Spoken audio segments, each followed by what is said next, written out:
திருக்குறள் 7 தனக்குவமை இல்லாதான் தாழ்ச்சேர்ந்தார் கல்லால். மனக்கவலை மாற்றல் அரிது. குறளுக்கான விளக்கம்.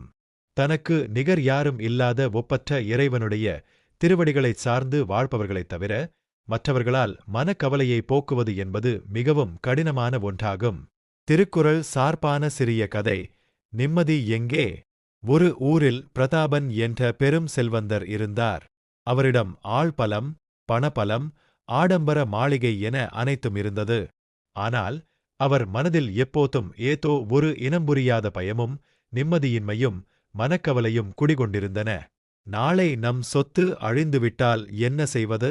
நம்மை எல்லாரும் ஏமாற்றி விடுவார்களோ என்ற கவலை அவரை தூங்கவிடாமல் செய்தது. ஒருநாள் தன் கவலைக்கு மருந்தே இல்லையா என்று தேடி காட்டில் உள்ள ஒரு முனிவரை காணச் சென்றார். முனிவரிடம், சுவாமி, என்னிடம் இல்லாத செல்வமே இல்லை. ஆனாலும் என் மனக்கவலை மட்டும் தீரவே இல்லை. இதற்கு என்ன வழி என்று புலம்பினார். முனிவர் புன்னகைத்து அங்குள்ள ஒரு மரத்தைக் காட்டி, பிரதாபா, அந்த மரத்தின் கிளையை ஒரு பறவை வந்து கெட்டியாக பிடித்துக் கொள்கிறது.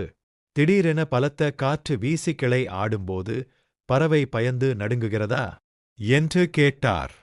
இல்லை சுவாமி, கிளை உடைந்தாலும் தன் சிறகுகள் தன்னை காக்கும் என்ற நம்பிக்கை அதற்கு உண்டு என்றார் பிரதாபன். முனிவர் கூறினார், அதேபோல்தான் உன் வாழ்க்கையும். நீ அழியக்கூடிய உன் செல்வம், பதவி என்ற கிளையை நம்பி வாழ்கிறாய். அது ஆடும்போது உன் மனம் பதறுகிறது. இந்த உலகிலேயே மிக உயர்ந்த, தனக்கு நிகரே இல்லாத பேராற்றலான இறைவனின் திருவடிகளை, நற்பண்புகளை உன் மனதில் உறுதியாக பற்றிக்கொள். எல்லாம் அவன் செயல், அவன் நம்மை பார்த்துக் கொள்வான் என்ற சரணாகதி வந்துவிட்டால் உலகப் பொருட்கள் மீதான பற்று நீங்கிவிடும், மனக்கவலையும் காணாமல் போகும் என்றார்.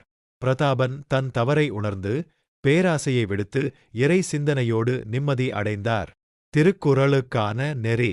நிலையற்ற உலகப் பொருட்கள் மற்றும் செல்வத்தின் மீது வைக்கும் பற்று கவலையை தரும். எல்லாவற்றையும் கடந்த பேராற்றலை, இறைவனை, நற்பண்புகளை சரணடைவதே மன அமைதிக்கான ஒரே வழி.